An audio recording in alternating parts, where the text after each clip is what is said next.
Good morning and welcome to Monkhouse on Mondays. This is our experience recovery conversations, and today I'm talking to Rich Burton from Escape Fitness. So Rich, how are you doing? Put the plug in. Oh, excellent. Morning, David. How are you? I'm very well, thank you. I know you. I think actually, Rich, did we first meet when you were a fitness manager at Stowmarket Leisure Centre? I don't think I was even classed as the fitness manager. I think there was a combination of rec assistant, duty manager, fitness instructor. I think actually back in the day, I did have 9 job titles at one point in terms of each descriptions with HR, depending on what needed to be filled in on that particular week, month, activity, what was going on. It is a bit of a, it's fun games though. But yes, back in the SLM, everyone active days. Yeah, absolutely.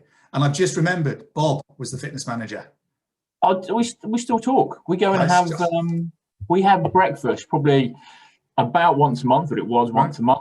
We have a little catch up. He's still doing his cardiac rehab, cancer rehab. We catch up on all the kind of 50+ classes that he's doing. So gives me say hi, because I haven't seen Bob since I left SLM, so that would be brilliant. Okay. He's still the same. Yeah, I'm sure he is.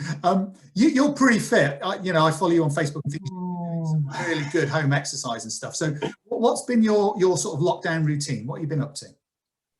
Well, I'm lucky enough to I had some equipment originally back from when I was out kind of driving a bit more, demoing small bits of equipment to various new gyms. So that was kind of in the back garage. And then as we got further and further into lockdown number 1, I was like, I'm missing the lifting side of things. So lucky enough to work for a company that does that type of thing. So I can just go, So essentially we've kitted out the garage. We've got weights, we've got a barbell, we've got kettlebells, we've got a couple of Bulgarian bags, steps. I did buy myself the other half did buy me, or us rather, a squat rack. So I was in there this morning, squats, deadlifts this morning. We've got a small bench in there. A couple of yoga mats actually for when we do a little bit of yoga in front of the telly. So a little setup. Okay, and that's really interesting because we've just launched the post-lockdown recovery survey for the second lockdown. Okay, and we've actually put a question in there about what equipment people have bought whilst in lockdown to continue doing their exercise, a bit like you've done. You've managed to get yourself a decent home gym by the sounds of it. So how has Escape seen the home marketplace change over COVID and lockdown? Initially, our website sales went a little bit bonkers. Things just flying out the door, things like mats, things like dumbbells, decks, resistance bands, mats. So when I got my yoga mats from Escape, and then I can roll them out, put them in front of the telly and do my, YouTube yoga session. It's fantastic. But the classic and the small equipment, the inexpensive equipment tends to just fly out of the door. I have had a few more inquiries about doing home gyms, so the bigger style gyms. The individual might have a little bit more money, and actually it benefits their life working out from home because it saves them time on their travel aspects, but they do tend to have a little bit more budget to spend. So different marketplace. Yeah, sure. And from our conversations that we've had over the last few weeks, you're still working with operators to refit or to actually install new. So what sort of work are you currently doing from an Escape point of view with operators? Well, it's about kind of creating a space. So that's what we tend to do. We want to create these engaging style spaces to get the community in. A number of operators been working with, because there have been projects that have been pipelined. It's a new leisure centre.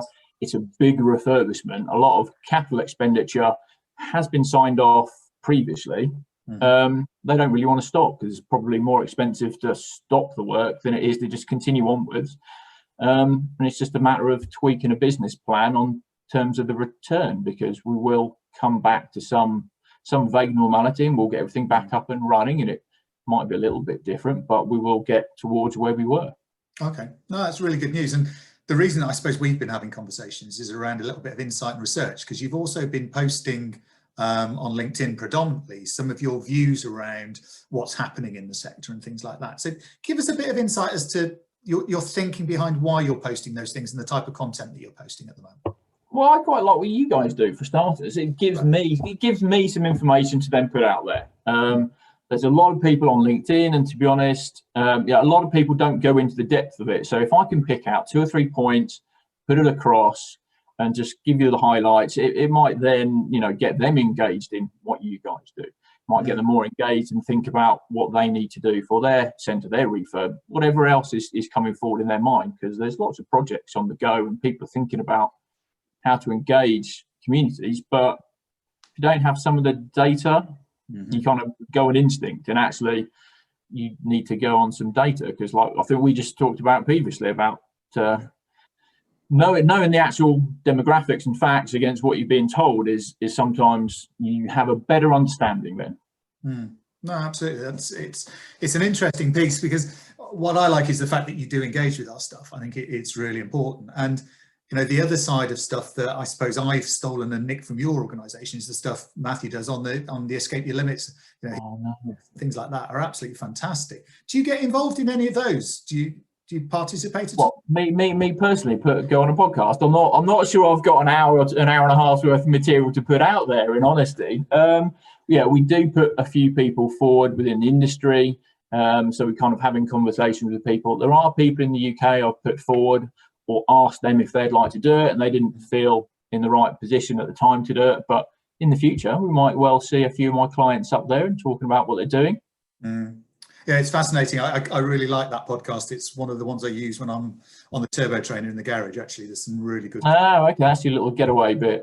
Yeah, absolutely. And I think it's an interesting piece, because these types of conversations, we're getting some great feedback on them, because it's just making people think a little bit differently and maybe pick up some new ideas and stuff. Well, that's what it's about, isn't it?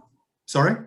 Is that not what it's all about? Just making people kind of stop and think, because I think before we might have been very get it done, move on, get it done, move on, and you kind of repeat what you've been doing, and actually maybe it's not the best solution. Let's kind of stop, let's think about it, let's have a look at what's out there, what's going on, and just get people just to think a little bit more about what's happening and how we engage with the community. Yeah, that's a good point, Richard. That piece around just pausing and reflecting a little bit. I used to do it in the car as I drove to and from places. It was really useful, and actually making time for reflection has been really important. So just to continue on that theme, based on what you've seen and what you've heard, what you've been looking at, what you've been posting, what do you think sort of post-COVID looks like for fitness, sport and physical activity? Which element do you want to cover off? Do you want to cover off sport? Do we want to cover off fitness, the gym, the aspects of it? There's such a wide topic, David. What are we on? Well, let's start with sport, because I know you're a union player. So let's start on sport. Oh, hang on. Look, rugby league. I've switched to probably what everyone would say would probably be the dark side, but I found my way into the northern sport of rugby league. And it's a brilliant sport. I lived in Bolton, used to go to Wigan regularly. Oh, wow. Absolutely fantastic sport. Love it. Honestly, absolutely love it. So where do you see the future of rugby league then? Because obviously at the minute we can't do contact. So what's the options? At the minute, our whole season's stopped because of lockdown. Right. We were out training. So there's that community side of things. Come together with a group of lads on a Wednesday night, structured training. Going through the COVID precautions, temperature checks, hand sanitizing, ball sanitizing, etc. Keeping the session down to about an hour. Right. And that's fantastic. That's the escape from this little screen, and gives you another reason to go outside, because maybe it's dark, it's wet, it's cold. Brings you together. Absolutely. Are you allowed to do contact? Because I know I played rugby union for a long time and then stopped, I think, for about 4 years, and then went back to a game. And God, it hurt. Because I was a prop forward, it really hurts. How are you sort of keeping that contact side of your training? When we were doing it, it was limited to, I think, 10 minutes at a time. Everything had to be kind of below the chest, so you're not getting that face-on-face style contact. Yeah. So yeah, they're just changing the rules to make sure it works within the environment that we've got. But fingers crossed, with all the talk and vaccine, come 9 months down the line, we might actually be back to complete, well, not complete normality, 90, 80%, so Unfortunately, forth. mate, you're not over 50, so I think you're in the last tranche of having the vaccination. So at least I'm one step ahead of you, being over 50. Yeah, but then My also vaccination quicker. I won't be playing much rugby after next year. That's the thing. You know, I've got a bigger birthday coming up, and yeah, when you play a game the next day, the next day and the day after that, if you're still sore Monday, Tuesday, you start thinking, yeah, I'm recovering very quick. I can't then can't train for the following week because I'm still sore and I still can't move properly. So I'll see how next year goes. It's going to be an interesting. Okay, so that's sport covered. Let's do the bit that I suppose most of our viewers will be interested in, is about fitness. How do you see fitness changing in a post-COVID world? That's a really difficult question. The side of fitness for everyone is just very, very different. Seemingly at the minute, everyone's kind of got to do it by themselves, or at least, or if they're not working out by themselves, they've got a screen in front of them, and that's the engagement that's coming forward. So it's really difficult at the minute. Hopefully, when we can get gyms back open, there'll be that sense of community and going back to, the social distancing norm that we had over the summer. Yeah.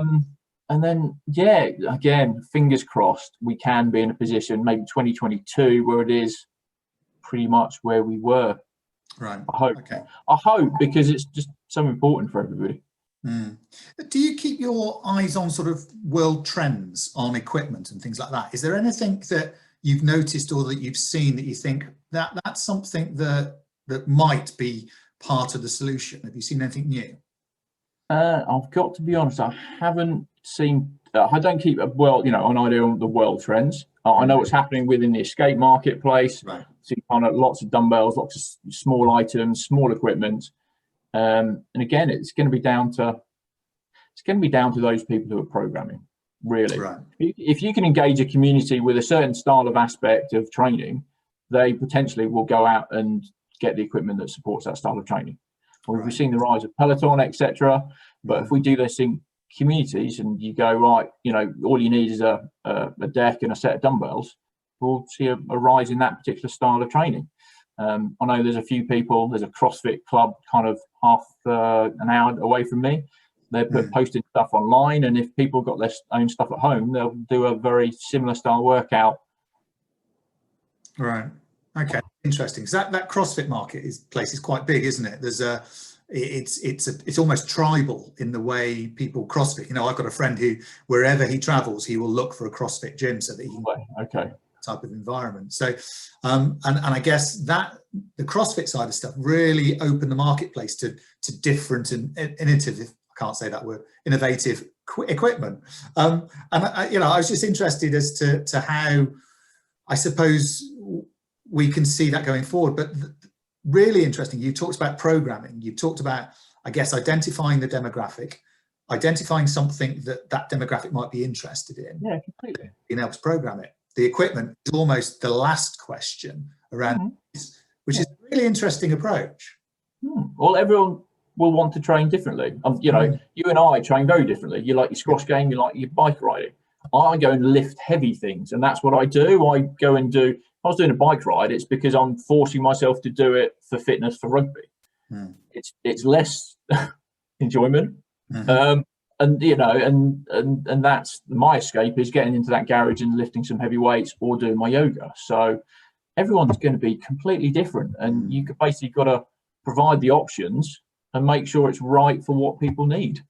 Yeah, and that's really interesting, because of course the need bit, we need to then start with what do they need? Let's talk to them. Let's have that communication with customers and potential customers, which comes all the way full back to what we do, which is brilliant. Thank you very much. Oh yeah, we talk. I mean, everything's about talking and understanding each other and knowing that actually what I do may be not what you want to do. Maybe it doesn't excite you. Maybe I can get you to do a little bit of what I do because actually it might support your other support your other types of training. But then in the same vein, actually, I'll take some lessons from you and go, I really ought to do probably a bit more cycling, get my fitness up. So it's all about understanding what people like to do, want to do, need to do, and kind of blending it all together.